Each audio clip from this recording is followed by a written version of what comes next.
오늘 우리에게 주신 하나님의 말씀은 고린도전서 12장 21절부터 31절까지 말씀입니다. 저 여러분들이 한 절씩 읽고 마지막 절은 합독하도록 하겠습니다. 눈이 손더러 내가 너를 쓸 데가 없다 하거나 또한 머리가 발더러 내가 너를 쓸 데가 없다 하지 못하리라. 그뿐 아니라 더 약하게 보이는 몸의 지체가 도리어 요긴하고 우리가 몸에 덜 귀히 여기는 그것들을 더욱 귀한 것들로 입혀주며 우리 아름답지 못한 지체는 더욱 아름다운 것을 얻느니라. 그런즉 우리의 아름다운 지체는 그럴 필요가 없느니라. 오직 하나님이 몸을 고르게 하여 부족한 지체에게 귀중함을 더하사 몸 가운데서 분쟁이 없고 오직 여러 지체가 서로 같이 돌보게 하셨느니라. 만일 한 지체가 고통을 받으면 모든 지체가 함께 고통을 받고 한 지체가 영광을 얻으면 모든 지체가 함께 즐거워하느니라. 너희는 그리스도의 몸이요 지체의 각 부분이라. 하나님이 교회 중에 몇을 세우셨으니 첫째는 사도요, 둘째는 선지자요, 셋째는 교사요, 그 다음은 능력을 행하는 자요, 그 다음은 병 고치는 은사와 서로 돕는 것과 다스리는 것과 각종 방언을 말하는 것이라. 다 사도이겠느냐? 다 선지자이겠느냐? 다 교사이겠느냐? 다 능력을 행하는 자이겠느냐? 다 병 고치는 은사를 가진 자이겠느냐? 다 방언을 말하는 자이겠느냐? 다 통역하는 자이겠느냐? 너희는 더욱 큰 은사를 사모하라. 내가 또한 가장 좋은 길을 너희에게 보이리라. 아멘. 안녕하세요. 토요 아침 예배에 나오신 모든 분들을 주님의 이름으로 환영합니다. 여러분께서 다 아시는 것처럼 저는 미국에서 미국 신학교를 오래 다녔고 또 미국 신학교에서 교수로 강의를 오래 해왔습니다. 그리고 우리 교회에 제가 부임하기 전에 LA에 있는 길 이름, 우리 윌셔 길 이름하고 똑같은데 윌셔 장로교회라는 미국 교회에서 제가 9년 동안 장로로 섬기는 그런 사역을 하고 왔습니다. 그래서 저는 제 주위에 지금도 교제하고 있는 미국 친구들이 꽤 많이 있습니다. 그 미국 친구들이 참 희한하다라고 하면서 저에게 묻는 몇 가지 질문들이 있습니다. 첫 번째는 이겁니다. 이 이민 온 한국 사람들, 이 이민교회를 다니는 한국 사람들은 어떻게 그렇게 다 잘 사냐? 어떻게 그렇게 다 부자냐? 왜 미국 친구들이 잘 모르면서 저에게 그렇게 질문을 할까요? 이민교회 그리고 한인교회 주차장에 있는 차들이 다 좋은 차들이기 때문입니다. 다 고급 차들이기 때문입니다. 제가 장로로 섬겼던 그 윌셔 장로교회도 한인교회가 렌트를 얻어서 오후에 예배를 드리고 있었는데 그 교회 다니시는 우리 한인교회 성도님들 차들도 다 고급 승용차. 그래서 제 미국 교회 친구들이 어떻게 이렇게 한인들은, 미국에 온 한국 사람들은 다 잘 사냐? 이런 질문을 저에게 자주 물었습니다. 또 미국 친구들이 저에게 묻는 두 번째 질문이 있습니다. 한국은 기독교 국가인가? 한국의 국교가 혹시 기독교니? 저에게 이렇게 물어보는 미국 친구들도 많이 있습니다. 저를 포함해서 자기가 만나는 한국 사람들은 다 교회를 다닌다라고 이렇게 말하는데 미국 사람들도 그렇지 않은데 어떻게 한국 사람들은 그렇게 교회를 다니는 사람이 많니? 혹시 한국이 기독교 국가니? 이렇게 묻는, 참 신기하다라고 묻는 제 미국 친구들이 참 많이 있습니다. 예전 과거의 통계를 보면은 이민을 나와서 한인교회, 이민교회에 다니시는 그 비율이 높았을 때는 몇 퍼센트 정도 됐으리라 우리 성도님들은 생각하시나요? 과거 예전 통계를 우리가 기억해 본다면요. 예전에는 놀랍게도 70%가 넘어가는 그런 시절이 있었다고 합니다. 이민을 나와서 한인교회를 다니시는 그 한국인들의 비율이 70%를 상회했던 시절이 있었다라고 합니다. 기억해 보면 한국에서 우리 개신교인들의 비율, 이 수치가 전체 한국 인구 중에서 개신교 비율의 수치가 제일 높았던 때가 어느 정도였는지요? 몇 퍼센트 정도였는지 혹시 기억하시는 분 계신지요? 정말 많이 잡아서 한 20% 정도, 한 20% 정도가 한국의 개신교인들이었다. 그 비율이 있습니다. 그런데 어떻게 이민사회로 들어오면은 교회를 다니는 분들이 예전에는 70%를 상회한 적이 있고 지금은 그 수치가 많이 내려갔는데 그래도 지금도 약 50% 정도의 이 미국에 거주하는 한인들이 교회를 다닌다. 개신교인들이다라는 그런 통계가 나와 있습니다. 왜 그럴까요? 이게 어떻게 가능할까요? 외로워서 교회를 다니기 때문에 이게 가능하다라고 말할 수 있겠습니다. 다 아는 이야기입니다. 교회가, 이민교회가 한인사회에서는 마치 커뮤니티 센터와 같은 그런 역할을 오랫동안 해왔기 때문입니다. 저처럼 유학생인 경우에는 한국 음식을 먹을 수 있는 유일한 곳, 일주일에 한 번 한국 음식을 먹을 수 있는 유일한 곳이 이민교회, 한인교회였습니다. 그리고 예전에는 이민을 처음 와서 도움을 받을 수 있는 곳이 다 한인교회였고 한인교회 목사님들이었습니다. 은행 계좌를 여는 것부터 해서 소셜 넘버를 신청하는 거, 심지어는 전기, 가스를 연결하는 이 모든 일들을 한인교회 그리고 한인교회 목사님을 통해서 도움을 받았던 것이 사실입니다. 말씀하신 것처럼 외롭기 때문에 이 낯선 땅에 와서 그래도 편하게 스트레스 받지 않고 모국어로, 한국어로 교제할 수 있었던 유일한 장소도 사실은 한인교회였습니다. 그런데 그 시절이 어떻게 됐나요? 그 시절도 다 이제는 지나갔습니다. 그 과거의 시절도 다 지나갔습니다.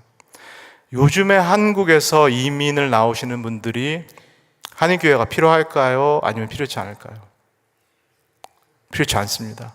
요즘 이민을 나오시는 분들은 한인교회 목회자 이런 실제적인 도움이 필요가 없습니다. 이미 다 알아보고 오시고, 그리고 우리보다도 더 여기를 잘 알고 계신 분들도 많으시고, 여기서 예전에 우리가 도움이 필요했던 그 모든 일들을 스스로 하실 수 있는 역량을 다 갖추고 계신 분들이 요즘은 이민을 나오고 계십니다. 그래서 요즘 한인교회 말고 도움을 받을 수 있는 많은 한인 커뮤니티들이 있는 상황에서 한인교회는 이제는 이 시장에서도, 이 경쟁에서도 밀리고 있는 그런 현실, 그런 형국이 되겠습니다. 이 고린도 전서가 그리고 있는 고린도 교회, 1세기 교회도 마찬가지로 조금 더 큰 그림으로 우리가 볼 필요가 있겠습니다. 이 고린도라는 도시는 원래 로마 제국에 속해 있었던 도시가 아니었습니다.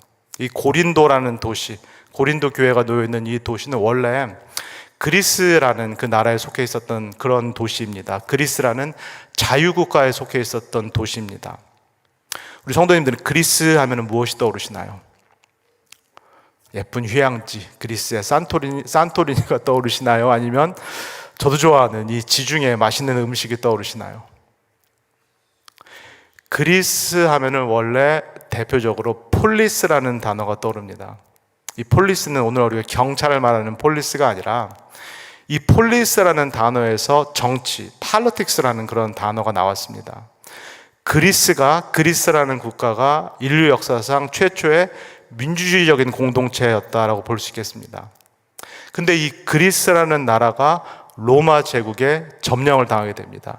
그리고 로마 제국도 원래는 공화정이었는데 시간이 가면서 이 로마 황제가 1인 독재를 하는 독재 국가로 바뀌게 됩니다. 그러면서 이 점령된 그리스, 폴리스라는 이 자유민주주의 국가 같은 이 폴리스도 이 로마 황제의 1인 독재를 받는 그런 도시, 그런 사회가 되고 맙니다. 이렇게 황제 독재 시대가 펼쳐지는 1세기의 고린도 도시, 소위 말해서 오늘날 표현에 따르면 극단적인 파시즘이 지배하는 이 고린도 사회에서 여기에 대한 반작용으로 이 사람들이 조그만 공동체들을 만들기 시작합니다. 나라 전체가, 시대적인 분위기가 파시즘이 지배하니까 여기에 대한 반대 급부로 예전에 그리스 문화를 알고 있었던 사람들이 우리가 조그만 공동체를 만들어보자, 조그만 모임들을 만들어보자, 그래서 예전처럼 이 안에서 자유롭게 한번 이야기해보자, 우리가 원하는 것을 해보자, 같은 직업을 갖고 있는 사람들이 조그만 공동체를 만들고, 같은 취미를 갖고 있는 사람들이 조그만 공동체를 만들고, 그리고 같은 정치적 견해를 갖고 있는 사람들이 조그만 공동체를 만들어서 요 안에서라도 우리끼리 자유롭게 한번 해보자. 이런 모습들, 이런 현상들이 이 1세기 고린도 사회에서 이루어지고 있습니다.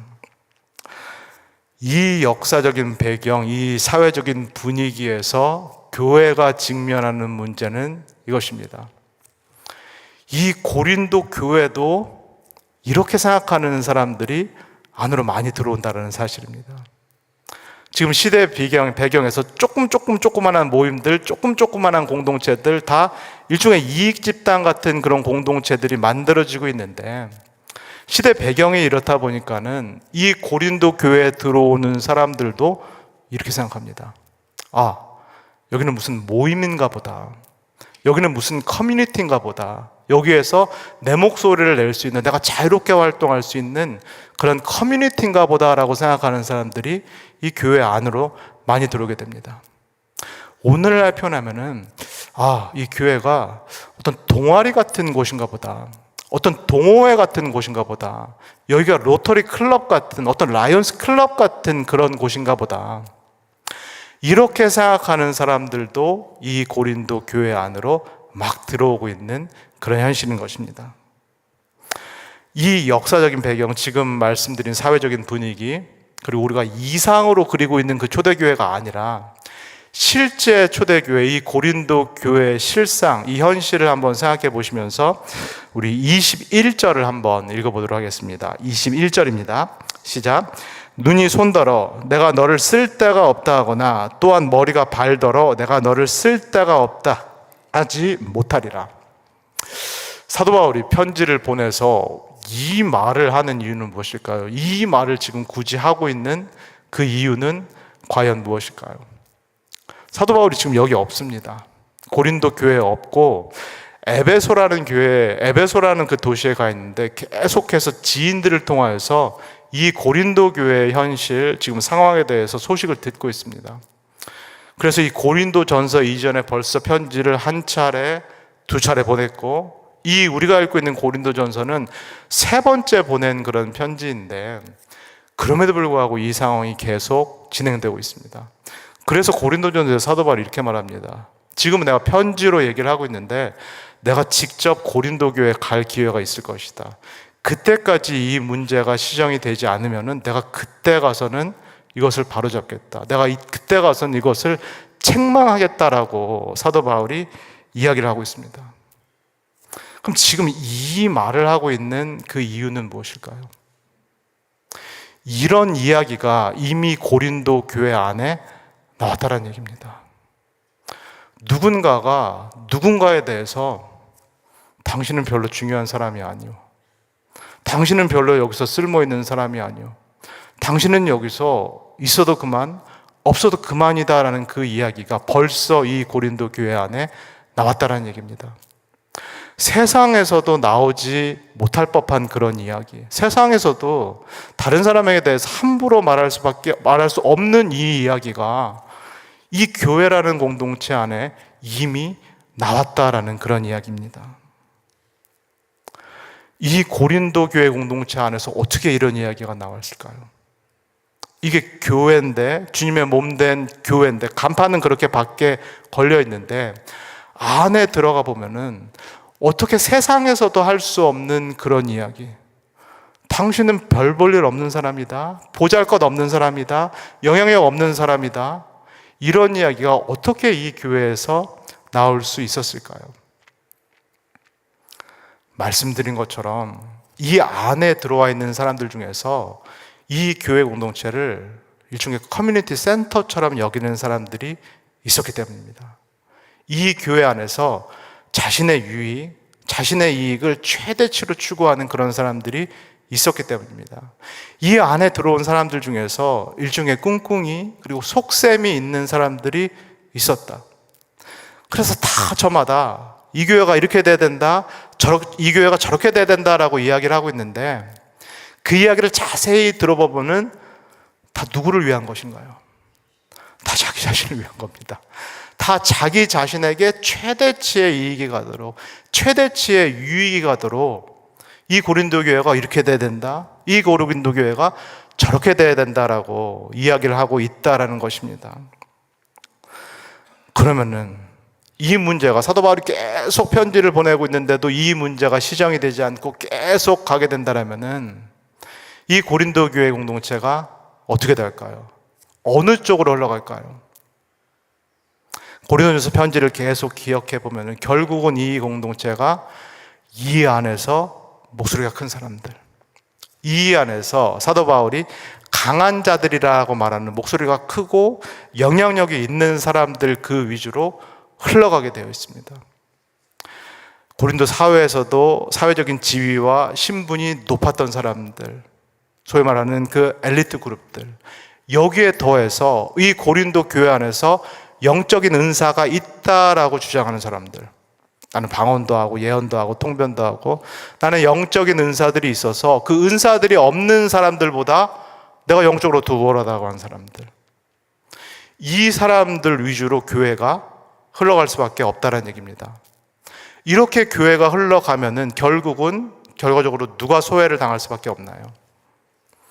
이 반대쪽에 있는 사람들, 사회적으로 신분이 낮은 사람들, 힘이 없는 사람들, 목소리가 작은 사람들, 가난한 사람들, 이런 신령한 은사들이 없는 사람들, 신령한 은사들이 없기 때문에 영적으로도 심지어 열등하다라고 여겨지는 사람들이 이 공동체 안에서는 소외될 수밖에 없다라는 말씀입니다. 계속 교회가 이 방향으로 가니까 사도 바울이 편지에서 이것을 여러 번 계속 강조를 합니다. 우리 22절에서 24절까지를 읽겠습니다. 시작. 그뿐 아니라 더 약하게 보이는 몸의 지체가 도리어 요긴하고 우리가 몸에 덜 귀히 여기는 그것들을 더욱 귀한 것들로 입혀주며 우리의 아름답지 못한 지체는 더욱 아름다운 것을 얻느니라. 그런즉 우리의 아름다운 지체는 그럴 필요가 없느니라. 오직 하나님이 몸을 고르게 하여 부족한 지체에게 귀중함을 더하사. 이 편지, 그리고 이 편지의 행간에 담겨 있는 이 사도 바울의 말이 지금 무엇을 의미하는지, 무엇을 말하고자 하는지 우리 성도님들께서는 느껴지시는지요? 사도 바울이 특별히 이 교회에서 강한 자들이라고 불리는, 사회적으로도 강하고 영적으로도 강한 자들이라고 불리는 이 사람들에게 지금 무엇이라고 말하고 있다라고 들리시나요? 고린도 교인들이요, 특별히 강한 사람들이요, 당신들은 이미 아름다운 사람들 아닙니까? 당신들은 이미 고린도 사회에서, 세상에서 아름다운 사람들 아니십니까? 당신들은 이미 세상에서, 사회에서 아름다운 것들을 많이 누리신 분들 아닙니까? 당신들은 이미 세상에서, 세상 사람들로부터 좋은 평가와 인정을 다 받으신 분들 아닙니까? 남부럽지 않은 삶을 사는 분들 아닙니까? 다른 사람들이 다 부러워하고 귀하다, 아름답다라고 그 역임을 세상에서 이미 다 받으신 분들 아니십니까? 그런데 왜 이 공동체에 와서 계속해서 이것을 받으시려고 합니까? 이 공동체 안에서는 세상에서 누리지 못하신 분들이 계신데, 세상에서 귀히 여김을 받지 못한 사람들이 있는데, 왜 이 공동체 안에서도 여전히 내가 인정을 받고 내가 높임을 받으려고 하십니까? 왜 이분들에게, 왜 사회적인 지위가 낮고 가난한 분들, 영적으로 은사가 없는 분들을 세워주지 못하십니까? 왜 이분들에게 여러분들께서 누리시던 그 자유와 권리를 기꺼이 양보하지 못하십니까? 왜 내어주지 못하십니까? 지금 사도 바울이 이 말씀을 하고 있는 것입니다. 그러면서 가장 본질적인 이야기를 합니다. 어쩌면 고린도서 전체에서 이 교회에 대해서, 사도 바울이 교회에 대해서 생각하고 있는 가장 본질적이고 가장 중요한 이야기를 합니다. 우리 25절에서 27절까지를 읽겠습니다. 시작. 몸 가운데에서 분쟁이 없고 오직 여러 지체가 서로 같이 돌보게 하셨느니라. 만일 한 지체가 고통을 받으면 모든 지체가 함께 고통을 받고 한 지체가 영광을 얻으면 모든 지체가 함께 즐거워하느니라. 너희는 그리스도의 몸이요 지체의 각 부분이라. 이 말씀이 바로 바울의 교회론의 핵심입니다. 여기가 바로 바울이 교회에 갖고 있는 신학의 핵심적인 부분이 되겠습니다. 고린도 교회 성도들은 이렇게 생각합니다. 교회는 일종의 커뮤니티 센터, 우리들의 공동체구나. 이 교회에서 사실은 나의 유익을 최대치로 누리도록 나를 위해 있는 곳이 이 교회 공동체구나. 예배가 됐든 찬양이 됐든 말씀이 됐든 뭐가 됐든 간에 나에게 최대 만족을 주기 위해서 있는 곳이 바로 교회 공동체구나라고 많은 이 고린도 교회 사람들이 생각을 하고 있습니다. 그런데 바울은 아니다. 교회는 그런 곳이 아니다라고 분명하게 말씀을 합니다. 교회는 절대로 나의 유익 그리고 우리의 유익을 구하는 곳이 아니다라고 말씀합니다. 교회는 나의 집이 아니다라고 말씀합니다. 그렇다면 교회는 무엇을 위한 곳인가요? 누구의 유익을 구하기 위한 곳인가요? 내가 아니라면 교회에 왜 나오는 것일까요? 하나님의 집이기 때문에 하나님을 위한 곳, 그리고 사도 바울이 말씀하는 것처럼 이 교회 안에 나뿐만 아니라 많은 지체들이 있기 때문에, 그리고 나처럼 세상에서 이 모든 복을 누리지 못했던 그 연약한 지체들이 이 교회 공동체 안에 왔기 때문에 사실은 이 교회 공동체는 하나님 그리고 그 지체들을 위한 곳이다라고 사도 바울이 이야기하고 있는 것입니다. 우리 성도님들께서 이 말씀 한번 깊이 생각해 보시면 좋겠습니다. 지금 이 고린도전서라는 편지가 쓰여진 시기가 50년대, 1세기의 50년대 후반입니다. 예루살렘 성전이 몇 년에 무너졌는지 혹시 아시는 분 계신가요? 예루살렘 성전은 70년에 무너졌습니다. 이 고린도전서 편지는 50년대 후반에 쓰여진 편지고 예루살렘 성전은 70년에 무너져 있습니다. 그러면 지금 사도 바울이 여전히 예루살렘에 그 성전이 버젓이 세워져 있는 그 상황에서 누구를 가리켜서 이제는 하나님의 집이다, 그리스도의 몸이다 라고 이야기하고 있나요? 이 버젓이 세워져 있는 예루살렘 성전이 아니라 이스라엘이 오랫동안 하나님의 집이라고 여겨졌던 이 예루살렘 성전이 아니라 이제는 이 작은 고린도 교회 공동체가 하나님의 집이다, 하나님의 몸이다라고 말씀하고 있는 것입니다. 이게 나의 몸, 나의 집, 나의 안방이 아닌데 어떻게 하나님의 집, 하나님의 몸 된 공동체에서 계속해서 나만 말할 수 있는가? 어떻게 하나님의 집에서 계속해서 나의 필요만 채워달라, 나의 필요만 채워달라라고 그렇게 말할 수 있는가라고 사도 바울이 말씀하고 있습니다.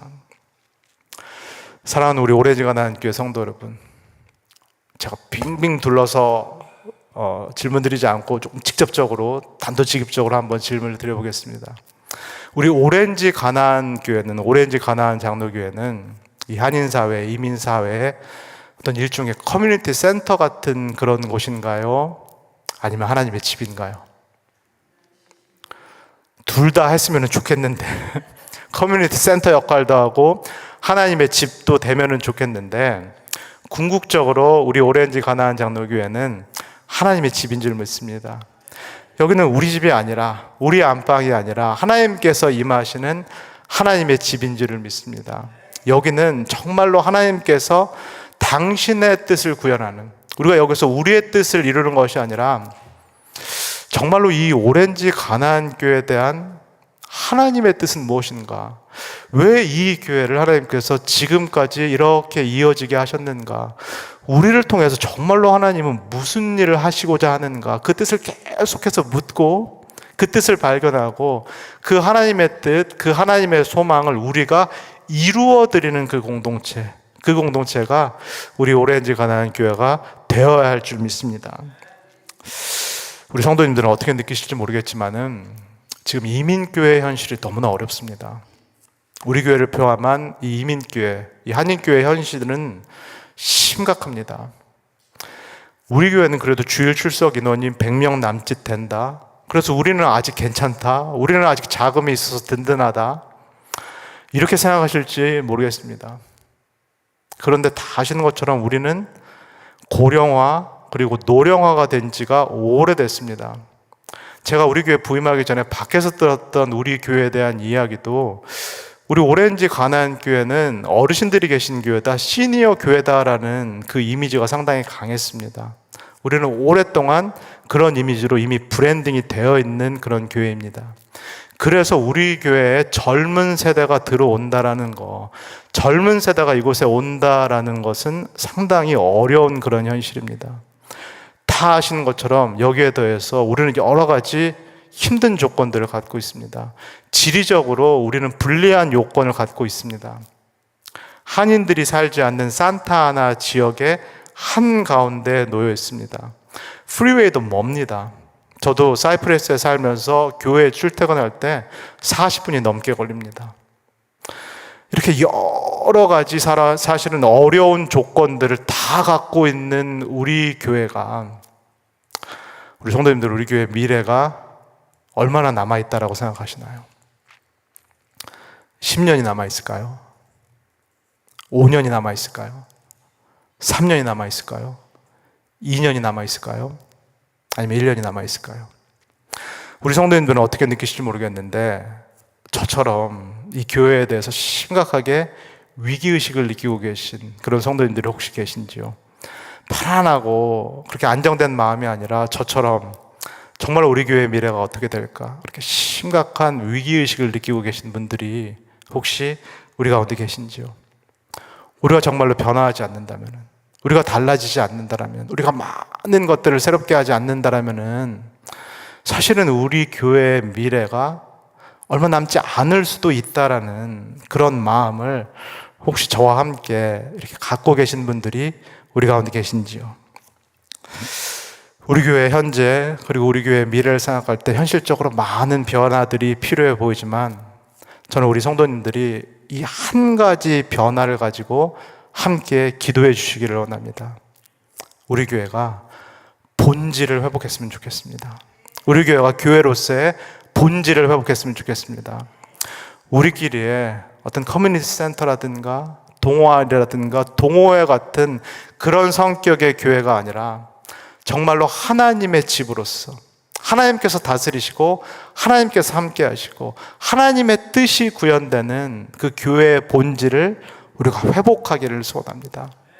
그리고 우리 교회가 젊은 세대가 들어올 수 있는, 다음 세대가 들어올 수 있는 그 교회가 되기를 소원합니다. 제가 1년 반 동안 이 교회가 있었고, 그리고 이 교회에서 담임 목사 사역을 시작하면서 사실은 저에게 큰 물음표가 있었던 것이 사실입니다. 우리 교회가 과연 젊은 세대가 들어올 수 있는 교회가 될 수 있을까? 다음 세대로 나아갈 수 있을까? 그런데 제가 기도하고 또 기다렸던 한국에서 예상치 못했던 정말로 젊고 우리 유능한 강우주 전사님께서 우리 교회에 오시면서 사실은 제 사역에는 큰 느낌표 하나가 세워졌습니다. 하나님께서 우리 교회를 젊게 하시기를 원하는구나. 하나님께서 우리 교회를 젊은 교회로 이끌어 가시기를 원하는구나. 우리 성도님께서 이 마음을 저와 우리 강전사님과 함께 품어주시기를 소원합니다. 하나님께서 우리 교회에 갖고 계신 그 뜻, 교회가 더 새롭고 교회가 더 맑아지고 교회가 더 깨끗해지고 그리고 교회가 더 젊어지기를 바라는 우리 오렌지 가나안 교회를 향한 하나님의 뜻을 함께 기도하시고 그리고 이 일을 위해서 함께 마음 모아주시고 함께 힘을 실어주시는 우리 모든 오렌지 가나안 교회 성도님 되시기를 주 예수 그리스도의 이름으로 간절히 소원합니다. 다 같이 기도하겠습니다. 사랑해 주님, 우리 고린도 교회 이 고린도 전서라는 거울과 편지를 통하여서 이 시간에 우리 교회의 모습을 또 우리 자신의 내면을 다시 한번 들여다보기를 소원합니다. 하나님 아버지, 우리가 우리 교회에 대해서 갖고 있는 나만의 생각이 무엇인지 정직하게 들여다보기를 소원합니다. 하나님 아버지, 이제는 그 마음을 새롭게 바꾸기를 소원합니다.